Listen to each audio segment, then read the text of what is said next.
And Gary, we're going to let you briefly introduce yourselves, and then we'll go through the list of introductions. So, Gary Kosch. Gary Kosch, owner and operator of Alpine Tavern, Crave, and Otsego Grand in Gaylord.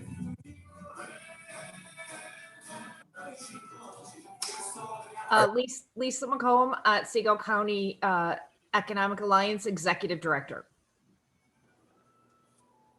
Hi, everyone. My name is Jessica Topp. I'm the Planning and Program Manager for Michigan Works Northeast Consortium. Hi, good afternoon, everybody. My name is Colin Hoffmeyer. I'm the Business Solutions Manager at Michigan Works Northeast Consortium. Marilyn Record, Human Resources Coordinator at Munson Healthcare at Otsego Memorial Hospital. Jon. Hey, sorry, Jon Jensen, President and CEO of NAI. Right. Thank you so much, panel, for sharing your time and expertise with us today. And thank you to all the people that are joining us. As you can see, there's a lot of great faces popping in. So let's start talking about economic development. You know, it's hard to say if you look at this list of areas, also important to our community, all obviously greatly impacted by the pandemic. And, you know, it's like whatever group I'm talking to, you think that topic is the most important. So for surely today, economic development is the most important. And we just want to hear right now about the challenges and solutions you have experienced in the last year. So we'll kick it off with Lisa. Sorry, Gary. Gary's supposed to go first. Jeez.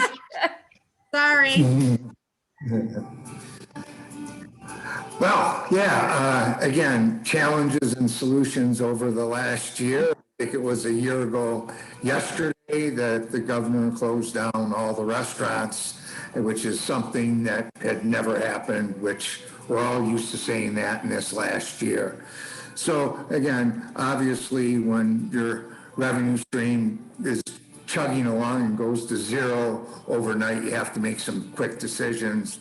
A lot of those decisions aren't easy, are cost containment driven, which means oftentimes personnel cuts and things like that, which we had to do.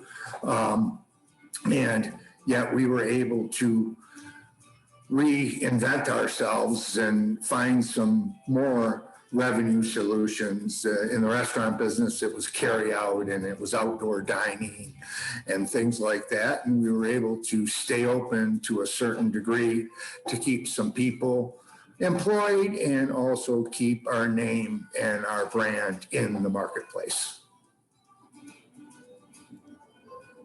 Right. And I know you guys could go on and on, but I appreciate just the little snippets. And now we will move to Lisa, challenges and solutions. So we, our mission is to help businesses of any size. We really found ourselves as the go-to for last year on that for every industry and every size business, assisting from everything from how to find PPE to explaining the 192 executive orders to helping businesses deal with workforce issues, trying to get funding to businesses, trying to help businesses understand the different programs that were out there for PPP and EIDL and how to get help and how to survive and how to keep their employees while they're unemployed and how to deal with COVID. So we really ended up being that COVID business connect, which was really how we were able to also help solve it. Or so the solutions was trying to connect resources and businesses together so that if there were needs for PPE or there was need for explanation on funding, we could put them together with partners that had that information quickly. Because as we know, last year, everything unfolded very quickly and it changed very quickly, and business needs went from, you know, initially needing PPE to then dealing with being open and not being open and the, you know, shelter in place. And then how do I exist? How do I get money? How do I keep my doors open? So we really were able to partner with others and get them into the right resources or get resources to them.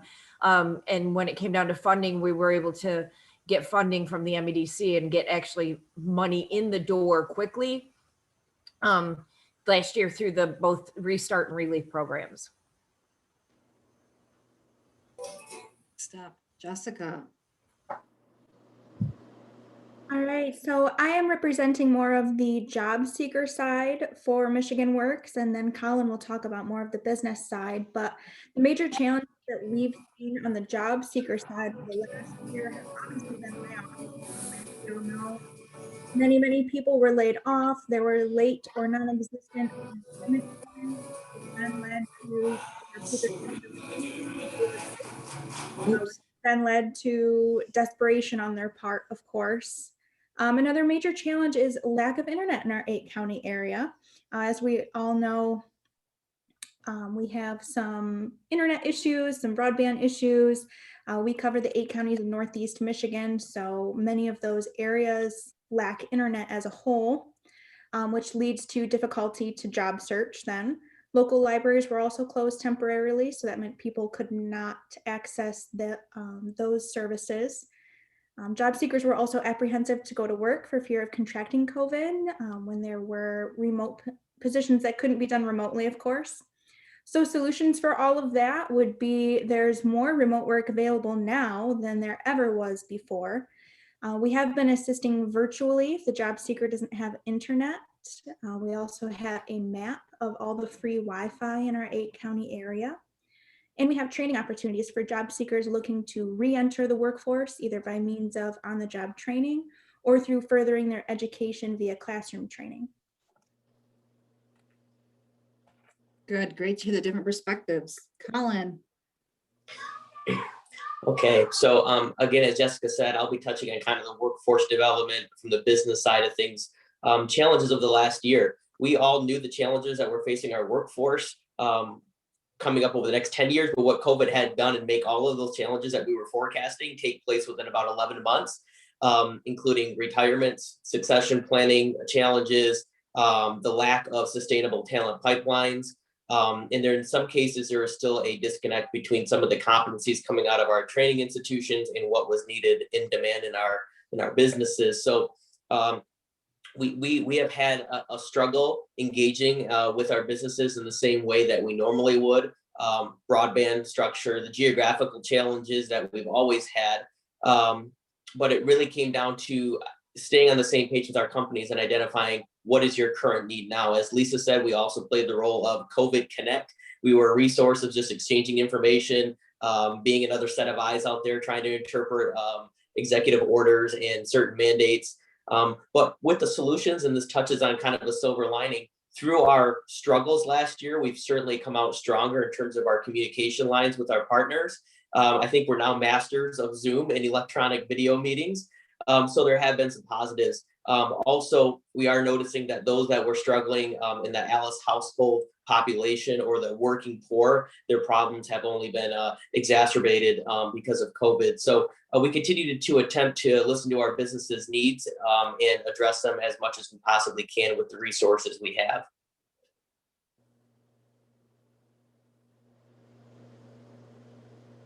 Marilyn.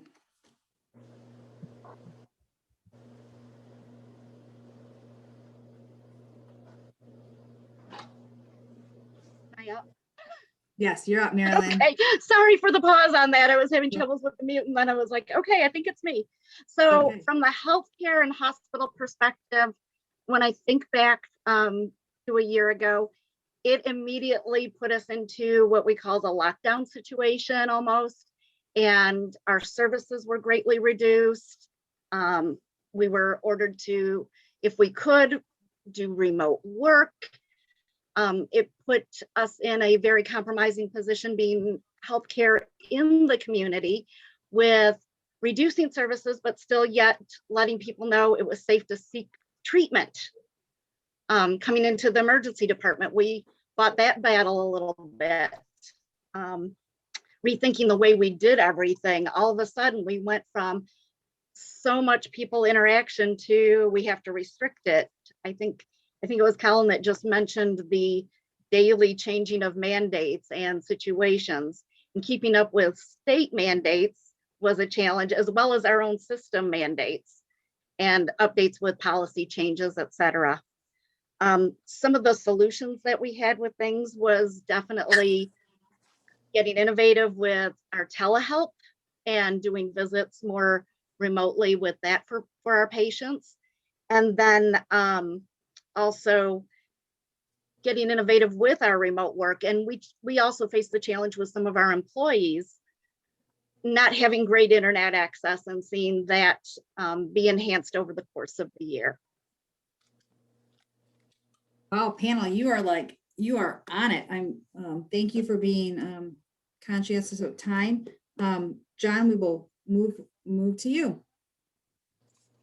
So our challenges were a little bit different, but they were consistent. We operate in 5 countries. We have 2,700 employees, and we're an essential manufacturer. So for us, we had multiple government reactions, and governments were inventing, systems and processes and rules and mandates on the fly.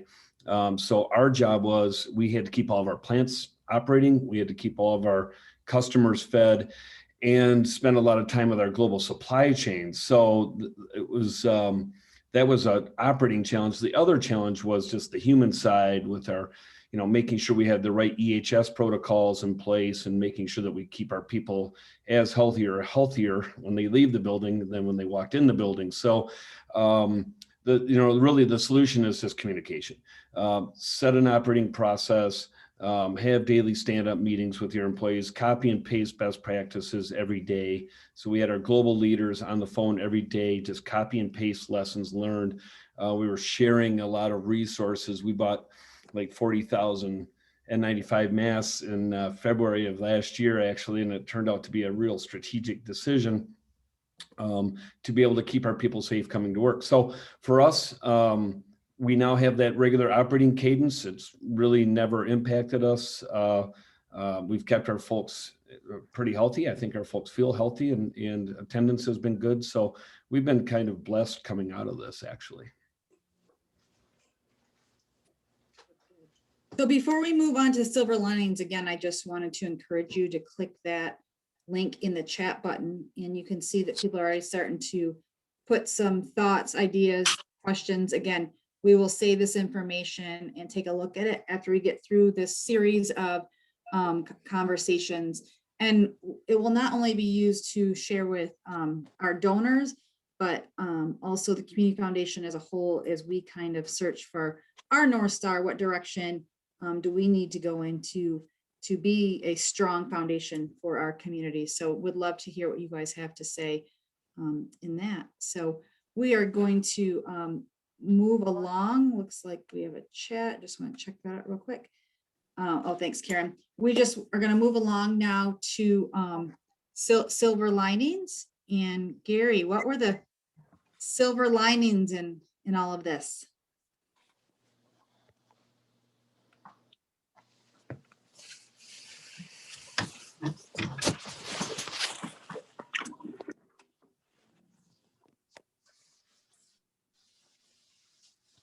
Oh, is he still muted? Gary, can you unmute? We can't hear you.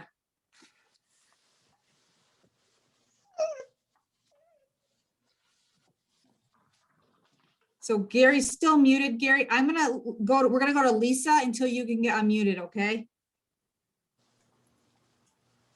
Oh, Okay. Do you want me to jump in or no? yes, yes. Okay.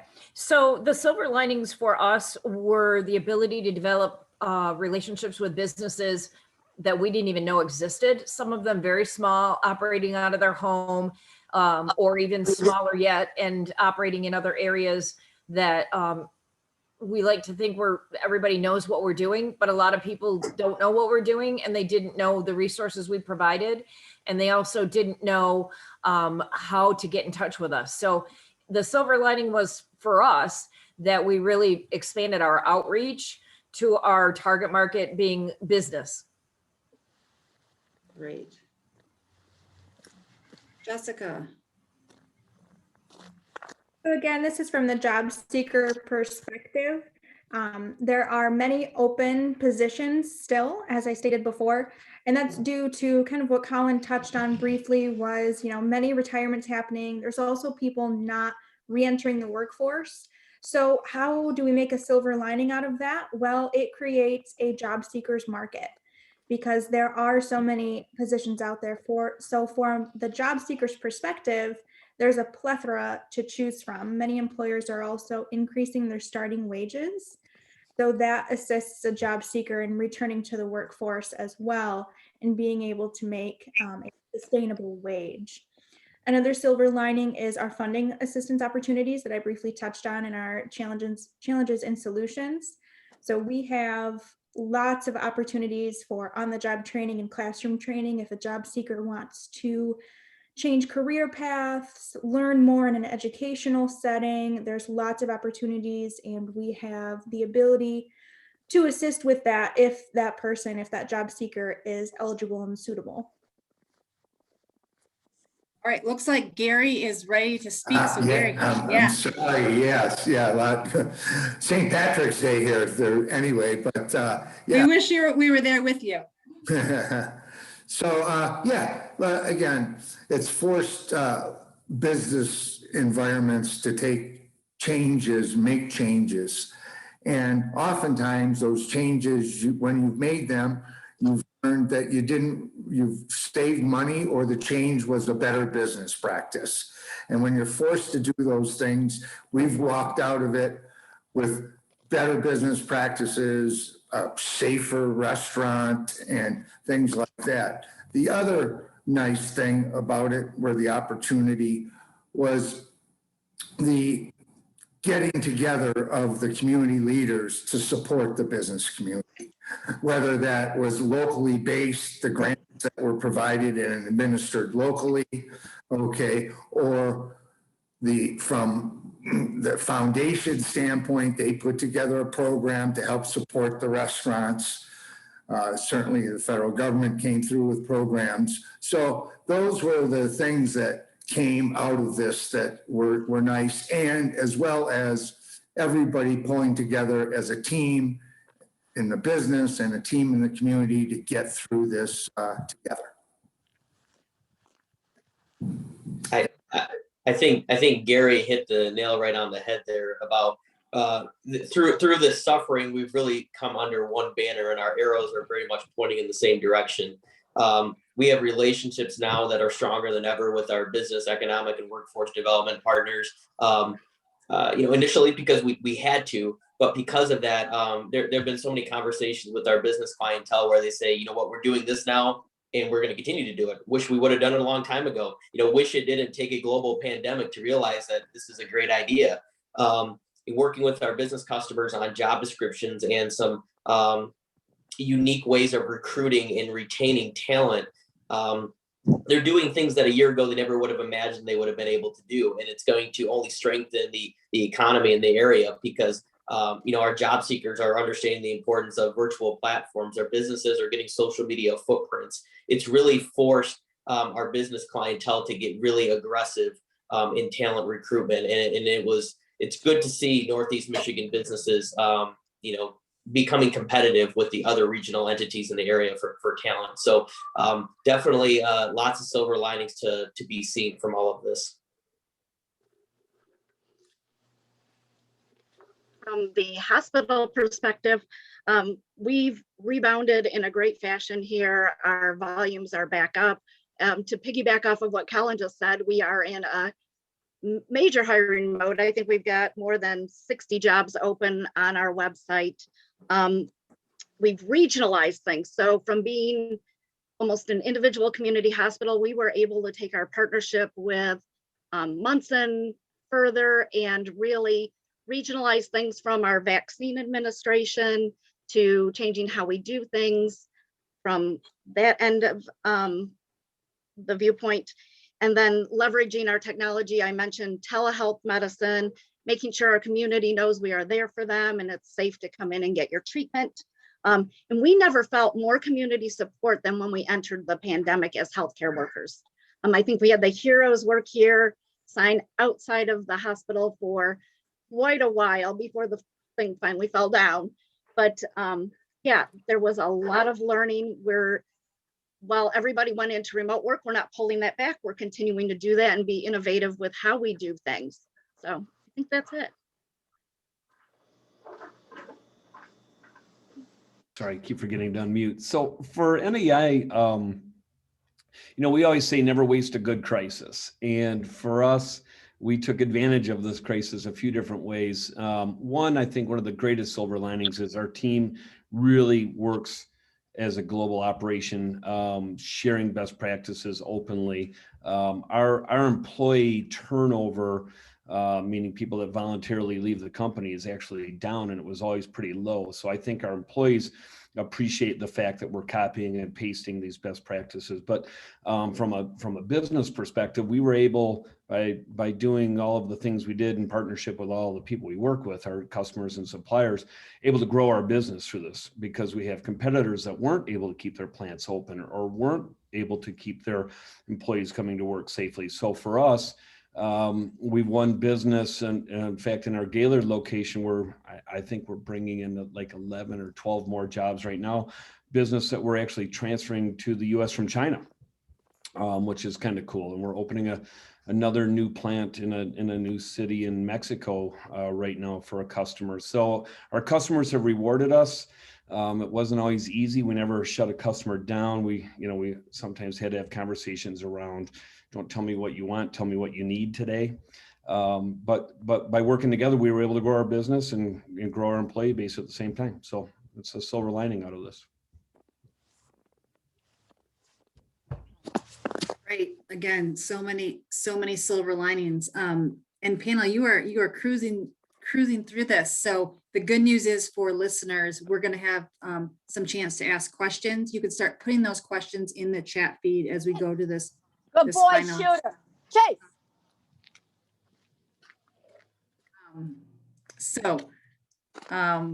Let's move on to the future. And again, I mean, everything we're sharing today is so important, but what do you anticipate the future will look like? Nope. How do you need us? Karen, can you put Kathy on mute, please? And so let's go ahead and get started. Gary, what's it looking like out there in the future for you? Well, the future in hospitality in Northern Michigan is going to be very good this summer. There's a huge pent-up demand. There are a number of entertainment venues, specifically foreign, far away, whatever, that people still aren't comfortable going to. The economy's good, jobs are pretty good, so gas is reasonable. So all that leads towards a good next year in the hospitality business, okay? And so that's going to be a huge influx. And the best thing about that is how well Gaylord area is situated to receive that. It's been on a roll. It has what people want, outdoors and golf and everything like that. And again, it's got the leadership over the years that has set us up for success in the future.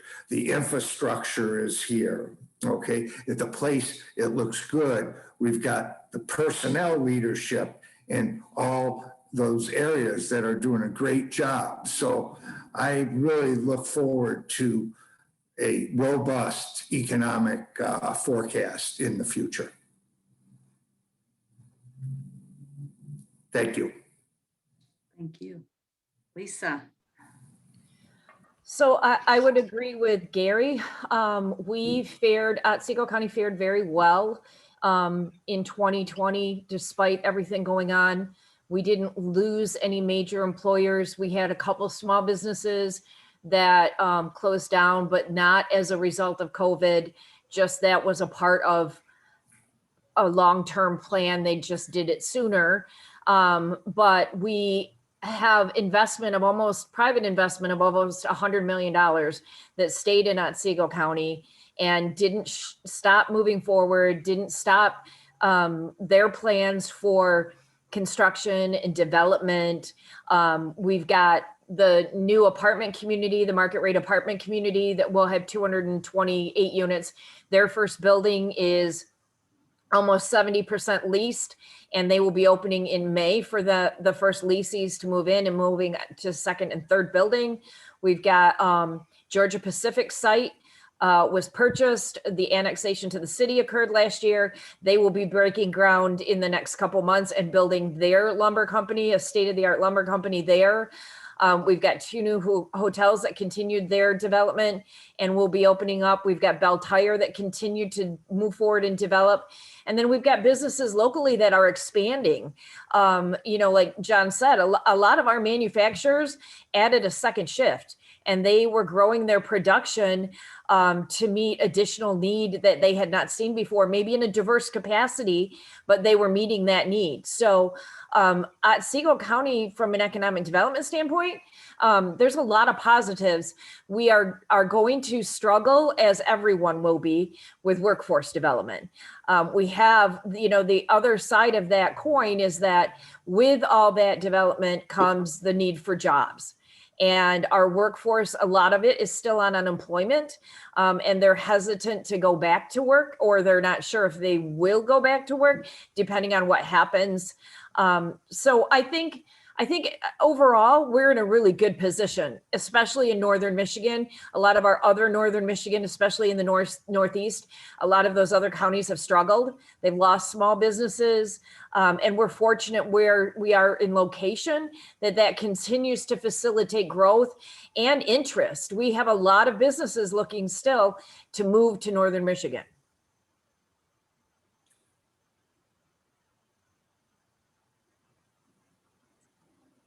The future for job seekers, COVID has proved that many of these jobs can be done remotely, right? So that, I think, is going to continue on into the future. COVID has proved that lots of these jobs that were once performed in the confines of an office setting can now be done practically anywhere one has access to typical cell phone service and internet access.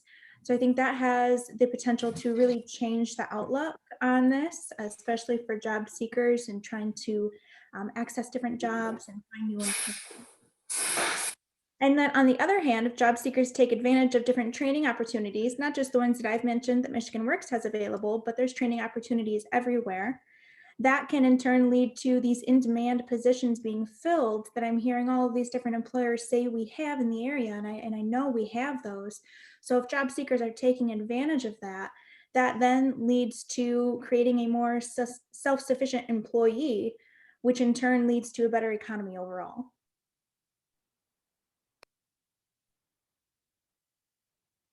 Well, Lisa had said it best. I think the ball is kind of in workforce development's court right now. Businesses are getting ready to ramp up. A lot of their part-time is moving back to full-time. Their suppliers have now caught up. I know there was a period where the supply chains were strained there, but the ball's in our court. And right now, the federal government and the state government has really given the Michigan Works agencies the proper tools that we need to get the job done. We are absolutely flush with training dollars, no exaggeration, to do a variety of things, taking companies' existing workforce skills. Oh, sorry, my phone was blowing up with other calls. To take a workforce existing skills and retrain them to better fit the post-COVID world. We also have training dollars available to, if companies are saying, I typically want to hire this level of a person for my production line, but because of maybe it's a scarcity on the talent pipeline, maybe they're struggling finding a position. We have funds available to help offset the cost of productivity that it may take to train somebody who maybe has less skills than you normally would have hired. So just a couple of examples of what we can do with the monies that are flowing down in the Michigan Works agencies. We've also prided ourselves recently, and going forward, I see this as a big plus. We can help companies market. We can help companies that maybe don't have the infrastructure to put on hiring events or do mass outreach. We can help offset that inability through our Michigan Works agency. So it's going to be a big 2021. I think industries are going to bounce back. The housing market is insane right now.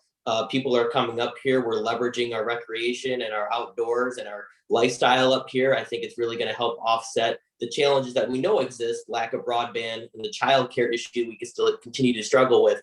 But going forward, our partners are working closer than ever. Our relationships are transparent, and we all kind of have a common goal. So it's going to be an exciting year, and it's a pleasure to be a part of it. Kind of coming in at the tail end of this The hospital definitely rebounded even during the course of the pandemic. We finished our emergency department and surgical services renovations.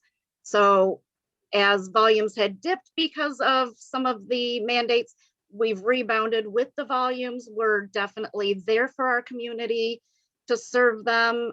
We have seen an increase in our volume steadily as we've come out of this pandemic, and are in that hiring mode from entry-level positions on up to our manager and licensed professionals. So future looks bright, and we're here for everyone in the community.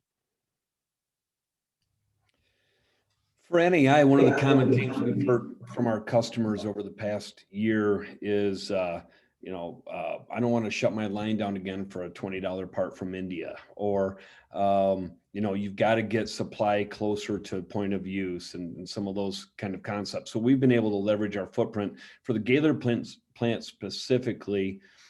We have some new molded products that are coming in. We have the business we're transferring in from China right now. We just won some medical test diagnostic equipment business that'll go in. And these are small projects, but they're a kind of a beachhead for our Gaylord plant, which was a very strategic investment for us. So in the community, in Gaylord itself, we're pretty excited about our future. We like our chances company-wide. Coming out of this is we've spent a lot of capital this year adding dual capacity.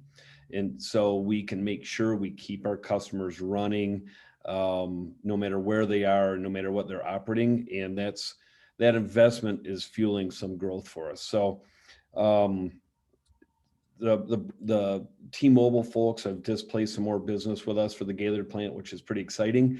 If you have a T-Mobile phone, it probably doesn't work really well around our town, but they're doing like 30,000 sites this year, and 30,000 towers. Each tower is, for a company like us, like $2,500 to $3,000 of product coming from this company. So, and some of that product comes out of our Gaylord plant, and we have probably 20 people working on T-Mobile type products. So our future is pretty good. We're excited about it. Leveraging some of this investment. We're excited to see the community return, so we can bring customers into town, and they can go get something to eat, and we can take them they can stay in a hotel. We love to bring our customers, because when they come to our plant, they buy from us. And it's hard to do it when we're just feeding them at our house all the time. So we're looking forward to that. So Good. And John, while you're unmuted, there was a question from Paul Hartman. What does NAI do? Oh, NAI, we manufacture interconnects. So we're a business that manufactures cable assemblies, fiber optic cable assemblies, copper cable assemblies that are used in cellular towers. They're used in, we have products going inside the human heart that we manufacture in one of our plants. Semiconductor industry is a large customer of ours. Test and measurement equipment, medical diagnostic. If you go to when you go to the doctor and they put a pulse oximeter on the end of your finger to check your blood oxygen saturation level, probably have a 1 in 3 chance that it came from our company out of one of our factories in China. So it's a global business. I'm in my office in Troy, actually today, Troy, Michigan. And we're just kind of spread out all over, serving customers around the world. All right. And then for Marilyn, we have a question. Are there any plans for expanding services, new doctors coming to OMH?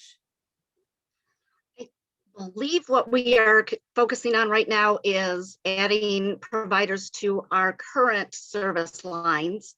I will take it back to OMH and see what is on the bench for new service lines, if any, in the near future. Thank you. And then Lisa, how much money were you entrusted with for all 6 counties, and specifically Otsego County? So we were awarded 3 grants through the Michigan Economic Development Corporation through January of this year that totaled $5.6 million that went out to 6 counties, which were including Otsego County, Roscommon, Montmorency, Oscoda, Ogama, and Crawford. And at Otsego County, we were able to get $1.3 million out to businesses, over 111 businesses. throughout Otsego County, from Waters up to Johannesburg to Elmira to Vanderbilt and Gaylord itself. So some of those businesses saw a couple grants, some of them saw one. It depended on what they were eligible for, but we really think that that helped keep a lot of our businesses at least operational, whether that was just doing carry out or delivery, or, you know, knowing that they could keep their staff on board or pay their lease. They on average were about $11,000 awards, but they made a huge difference and a huge impact in our community.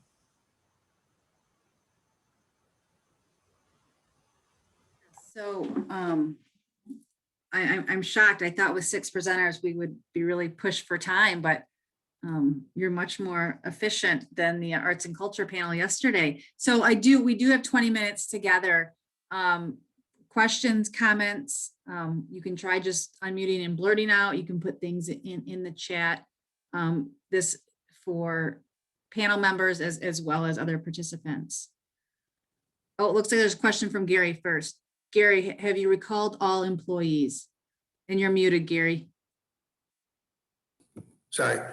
Yes, we recalled everybody when we reopened February 1st, and it's been very robust for the first time I can think of. We're hiring employees in February and March. Normally you put that off till April or May. So it's been very nice to see that activity come back. And even though we're not at full occupancy yet, people have spread it out, and we've been able to keep our volumes at a good pace. Thank you.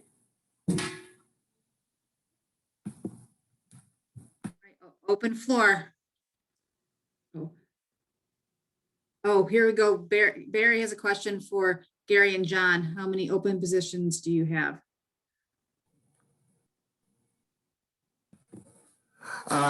We're in the ramp up stage now. Okay. I mean, how many open positions between now and when we need to hire? Right now, we're actively engaging and we could probably hire 10% more staff, maybe 4 to 5 people, and we would ramp that up every couple of weeks till we get the amount of staff we need until the middle of May, when that demand really hits. In the Gaylord plant, I'm guessing, I should know this number, but I think we have 5 or 6 openings currently. We've been spending a lot of time cross-training our folks, so we don't have some whipsaw. We try to run with temps. We'll run with maybe 10% temps while we get people trained, and then bring them on full time. So I think we have 5 or 6 openings. On a global basis, we probably have, 250 people right now that we're adding. I think we have like 30 in China and 220 in Mexico, something like that. Right now, it's just crazy. And Barry from Treetops, how many open positions do you have? So we just closed down for ski season, and we will start ramping up, as Gary mentioned, here in the middle of April. So as of today, we don't have any open, but call me back in about 30 days. And we rely a lot on H-2B visa workers and J-1 visa workers, which will number probably somewhere between 24 and 30 people. So if we don't get those, everybody on the call will be on a housekeeping shift here coming up soon, or raking bunkers or something like that. So yeah, it'll as Lisa mentioned, it'll continue to be a challenge, that's for sure. Dana, can I throw something out there? Absolutely.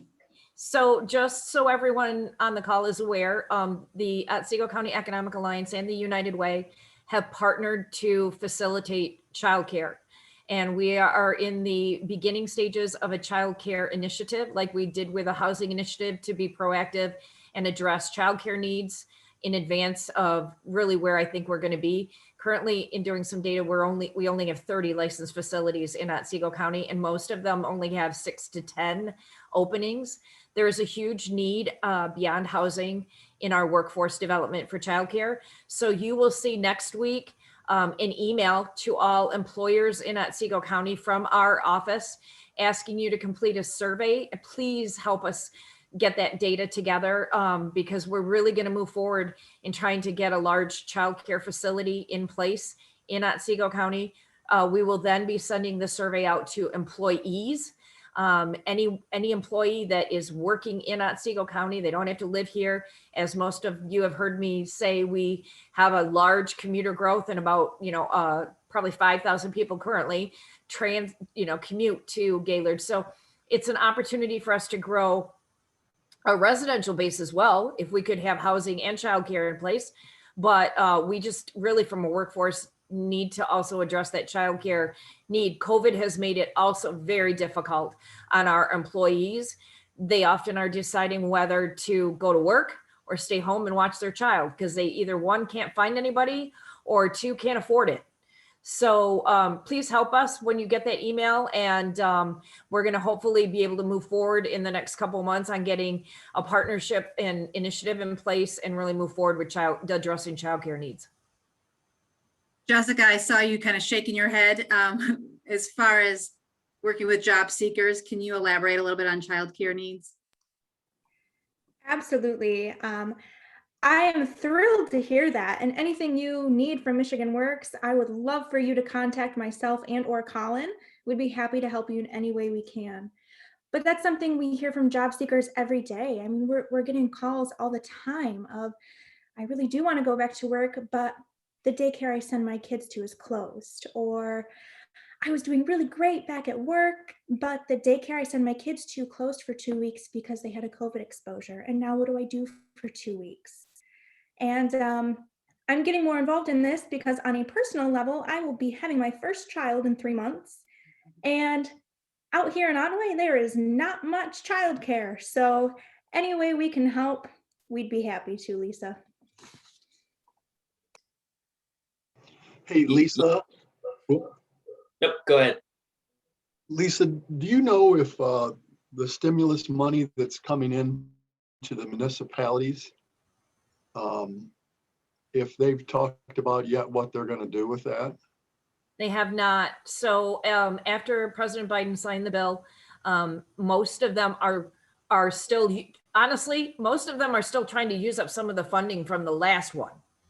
And so whether they included any future plans of additional stimulus in that planning, I don't know.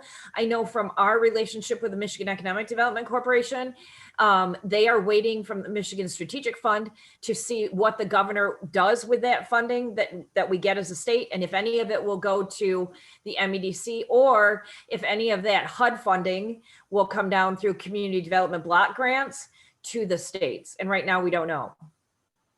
Because Otsego County's, I mean, that's in the millions, right? Yeah. I want to say 5, isn't that right? I don't know if it's quite 5, but I mean, there's a good amount of that coming in. Right. Thank you. Yep.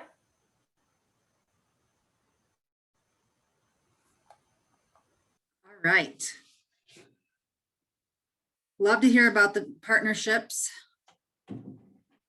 Again, if you haven't clicked on that Easy Retro link, we'd love to hear what you have to say, either right now or as you think about this. This will be recorded and we will send it out at the end of this week, along with the arts and culture piece and the education piece that's going to happen tomorrow.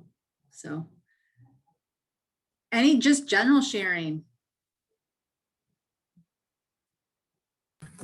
Thanks, Dana and Karen, for doing a great job, all the work you're doing to keep this thing going. You guys have been great in supporting the business community. Much appreciated. Well, we take our job as the foundation of the community seriously. We couldn't do it alone. You know, I always picture in my head a true foundation, lots of bricks, and we're just the mortar. So even if you look at your screen right now, you're all these bricks and we're just the mortar pulling you together. And so when we all come together, you know, I say it all the time, together we can do more for the community we love. And yeah, we have been challenged. I know for the OCF, it's really challenged us to look at the work we've done. And we've touched a lot of lives, but we realized we've been doing a lot of sprinkling, a lot of, here's a, you know, a grant here, $3,000 grant here and $2,000 grant here. And yes, we've awarded, you know, millions of dollars in the community, but in the future, we're really looking to do more transformational projects in grant making. So this series is really important, not only to share with our donors, but again, to kind of find our North Star, what direction are we going to go in, whether it is helping with childcare, workforce development, you know, breaking the cycle. I think Colin said it earlier that this pandemic is really going to exacerbate the hardship for the ALICE population. And if you guys don't know what the term ALICE means, that's asset limited, income constrained, employed. So again, these are the people that Jessica's working with, you know, people that want to work, and how can we support them to break the cycle? We put on a lot of Band-Aids. Band-Aids, we're always going to need Band-Aids. We're always going to have cuts and bumps, but how can we prevent and be more proactive? So we're excited about the future. We know we have a lot of work to do, but we feel super supported, knowing that we're in this together. So, all right, if there's nothing else, thanks so much to our panel, Gary and Lisa and Jessica and Colin and Marilyn and John. Appreciate it. And thanks for all of you that tuned in today. We'll be right back here tomorrow talking about education. Have a good one. See ya.